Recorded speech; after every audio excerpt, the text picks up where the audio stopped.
فوج کے خرچے کم کرو. تو جو بھی آپ بیل آؤٹ کرے گا وہ آپ کنڈیشنز دے گا.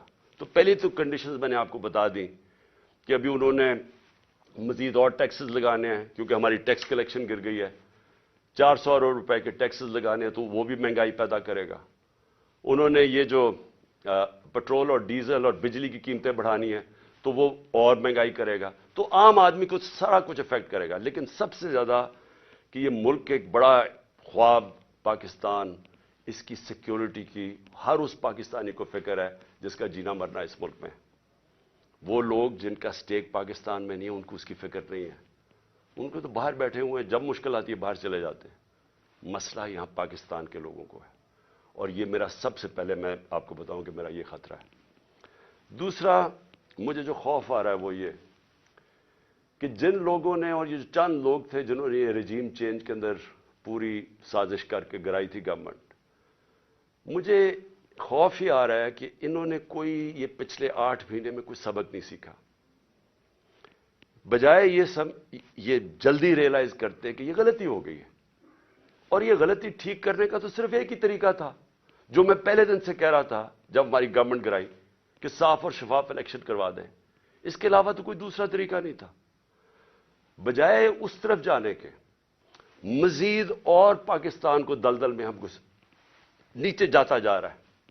کیسے ہو یہ رہا ہے کہ عوام کے خوف سے کہ عوام نے اب سوال پوچھنے ہیں. اب سارے تنخواہ دار طبقہ، مزدور، کسان سب اب سوال پوچھیں گے کہ یہ جو آپ سازش کے تحت ان لوگوں کو اوپر لے کے آئے تھے کون ذمہ دار تھے اس کے؟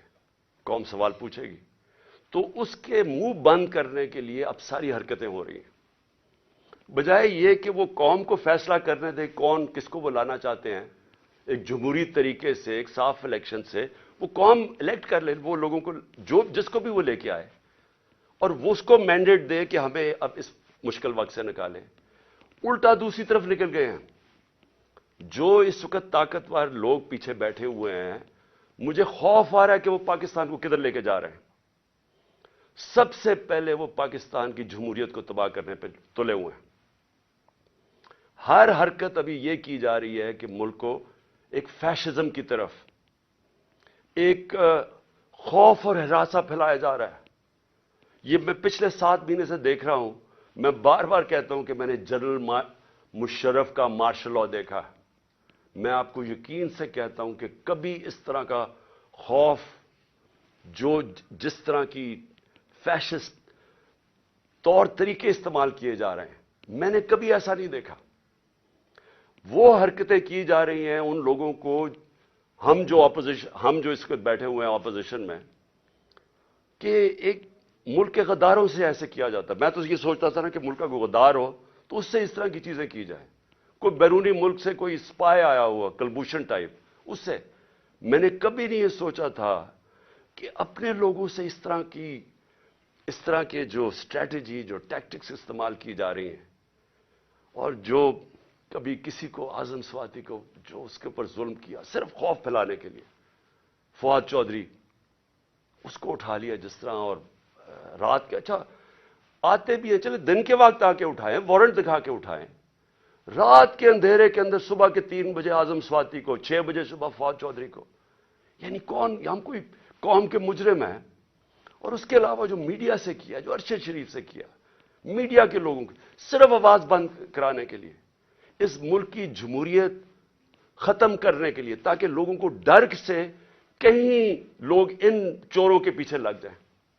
ساری کوشش کی جا رہی ہے کہ ہم گھبرا کے، ڈر کے ہم کہیں جی چلیں ٹھیک ہے جی یہ چوری قبول ہے.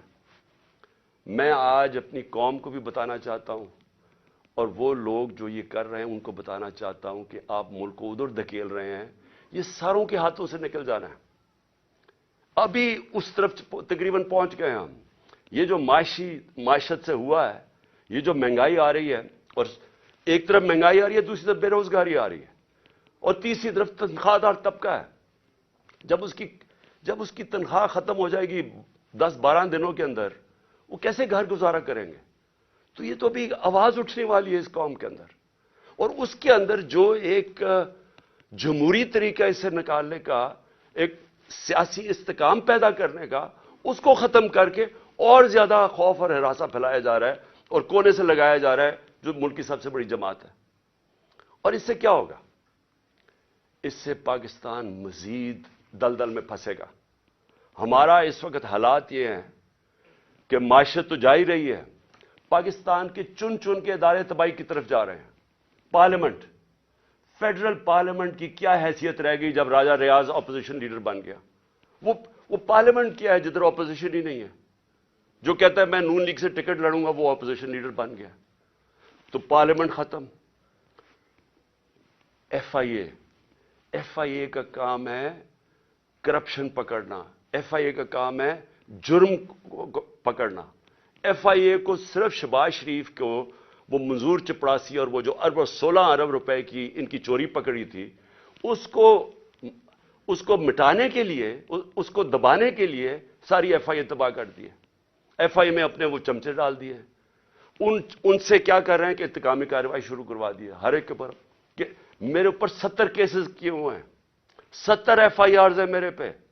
ساری ٹاپ لیڈر جو جس سے ڈر لگتا ہے اس کو پکڑ لیتے ہیں، اس کے اوپر ایف آئی آر کاٹ دیتے ہیں. تو یہ کیا، اس سے کیا ہمارے منہ بند ہو جائیں گے؟ اس سے کیا ملک ٹھیک ہو جائے گا؟ ایف آئی اے، نیب جس نے ہمارے دور میں 480 ارب روپیہ ریکور کیا تھا 3.5 سالوں میں ملک کے لیے، 480 ارب روپیہ. آج 1100 ارب روپیہ جو نیب نے ریکور کرنا تھا وہ معاف کروا دیا چوروں کا، اور نیب کو پھر استعمال کر رہے ہیں. خیر وہ تو ٹوتھ لیس باڈی ہے، اس کے تو اپنی چوری بچانے کے لیے اس کو بھی ختم کر دیا ہے. یعنی لائسنس دے دیا ہے پاکستان میں وائٹ کالر کرائم کو. آج طاقتور اب چوری کرے گا جو ملک سے پیسہ باہر بھجوا دیتا ہے. نیب کی کوئی اب طاقت نہیں رہے گی اس کو پکڑنے کے لیے، صرف چھوٹے چور اب پکڑے جائیں گے. ہماری عدلیہ، ہمارا انصاف کا نظام، اس کے اوپر جتنا پریشر ڈالا ہوا ہے، اور صرف پریشر کس لیے ڈالا ہوا ہے کہ رول آف لا کے لیے نہیں، رول آف لا نہ آئے اس کے لیے پریشر ڈالا ہوا ہے. اور ہمارے سامنے ابھی یہ جو کیئر ٹیکر گورنمنٹ بنی ہے، میں اس کے اوپر آنا چاہتا ہوں کہ پہلے تو قوم کو سمجھ آنی چاہیے کہ کیئر ٹیکر گورنمنٹ کا مطلب ہی ہوتا ہے نیوٹرل امپائر. یہ لے کے کیئر ٹیکر گورنمنٹ اس لیے آئے تھے کہ کسی کو یہ خوف تھا کہ جی جو سٹنگ پارٹی الیکشن کروائے گی وہ صاف اور شفاف الیکشن نہیں کروائے گی، اور اس لیے کیئر ٹیکر گورنمنٹ کا آئیڈیا آیا. لیکن میرا پوائنٹ یہ ہے کہ کیا یہ جو شرمناک ہو رہا ہے کہ کیئر ٹیکر گورنمنٹ کے نام پہ، یہ کبھی پاکستان کی تاریخ میں پہلے ہوا ہے؟ کبھی ایسا ہوا ہے کہ کیئر ٹیکر گورنمنٹ ہمارے بدترین مخالف کو وہاں بٹھا دیا، یہاں بھی اور پختونخوا کے اندر بھی؟ وہ بھی جب آپ کیبنٹ دیکھیں تو اس کا تحریک انصاف، سارے جو اینٹی تحریک انصاف ہے وہ وہاں کیبنٹ میں آ گیا، اور یہاں اس کو بٹھا دیا اور آتے ساتھ ہی کارروائیاں شروع کر دی ہیں جو فواد چودھری سے کی ہیں، اور باقیوں کے اوپر اب ایف آئی آرز بنا رہے ہیں. کیا یہ ہے نیوٹرل کیئر ٹیکر؟ یعنی کوئی قوم کو اتنا بیوقوف سمجھا ہوا ہے کہ آپ ایک طرف نیوٹرل امپائر کھڑا کر رہے ہیں اور بدترین ہمارے مخالف یہاں کھڑے کر دیے لا کے. اور پھر کیئر ٹیکر گورنمنٹ کیا کرتی ہے؟ میں ایک کیس صرف بتانا چاہتا ہوں، یہ جو جے آئی ٹی کا ہے. اب جے آئی ٹی بنی تھی، میں پہلے بھی اس کے اوپر بات کر چکا ہوں. یہ بنی تھی جو میرے اوپر حملہ ہوا، جو مجھے قتل کرنے کی طاقتور لوگوں نے جو سازش کی، اور جو میں ابھی بھی میری ٹانگ اس سے ریکور کر رہی ہے، میری ہڈی پوری طرح نہیں ابھی تک جڑی. تو وہ کیئر ٹیکر گورنمنٹ تو بننا چاہیے تھا ان کو کہ صرف الیکشن کروانے کے لیے. اس نے آتے ساتھ ہی پہلے تو انتقامی کارروائی شروع کی، جو آن گوئنگ سکیمز وہ ختم کر دی ہماری، سب غیر قانونی. جو ڈپارٹمنٹس کے ہیڈ لگے ہوئے تھے، جو نان پولیٹیکل لوگ تھے، ان کو ہٹانا شروع کر دیا. اور جو جے آئی ٹی ہے، جے آئی ٹی کو بند کر دیا.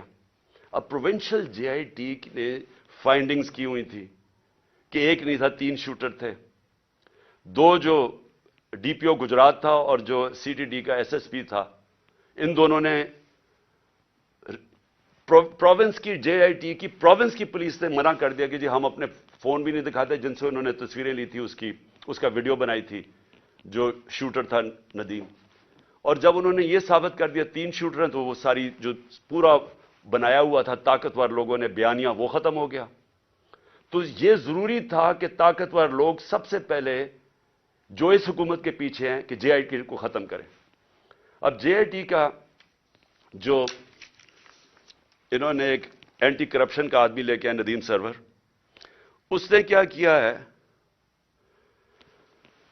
اس نے آتے ساتھ ہی سسپینڈ کر دیا جو انویسٹیگیٹنگ آفیسر تھا, اور سارا جو جے آئی ٹی کا ریکارڈ ہے وہ سیل کر دیا. کس چیز کا ڈر ہے؟ میں یہ سوال پوچھتا ہوں کہ اگر کسی نے کوئی غلط کام نہیں کیا تو ان کو ڈر کس چیز کا ہے؟ آخر ایک سب سے بڑی پارٹی کے ہیڈ ایکس پرائم منسٹر کو قتل کرنے کی کوشش کی گئی ہے, یہ انویسٹیگیشن کیوں بند کی جا رہی ہے؟ آپ چیلنج کر سکتے ہیں بعد میں, جب جے آئی ٹی کا رزلٹ آئے تو عدالت میں پیش ہونا ہے, تو اس کے اوپر پوری دوسری طرف کی سائڈ کی آ سکتی ہے, لیکن انویسٹیگیشن کیوں بند کر رہے ہیں؟ کیوں اتنا خوف زدہ ہے؟ اور میں آج اپنی ساری قوم کو یہ بتانا چاہتا ہوں کہ دیکھیں, مجھے جب پہلی دفعہ پتا چلا جب ہماری گورنمنٹ ہٹائی گئی, تو مجھے پتا چلا کہ مجھے قتل کرنے کی سازش ہوئی ہے. میں نے ویڈیو بنا کے باہر بھیج دی. 4 لوگ تھے بند کمروں میں جنہوں نے فیصلہ کیا مجھے قتل کرنے کا, اور میں نے بتا دیا, اور پبلک جلسے میں بتایا کہ یہ میں نے کر دیا, اور اگر مجھے کچھ ہوگا تو یہ ویڈیو ریلیز ہو جائے گی. اس کی وجہ سے وہ پیچھے ہٹ گئے. اگلا انہوں نے پلان بی بنایا, دینی انتہا پسند کے نام پہ مجھے قتل کیا جائے. وہ بھی مجھے پتا چل گیا. میں نے تب جا کے 2 پبلک جلسوں کے اندر بتایا کہ یہ کرنے لگے ہیں. پہلے انہوں نے ویڈیو بنائی, پھر میرے اوپر پوری سازش کی, پوری کیمپین بنائی کہ جی اس نے توہین کر دیا مذہب کی.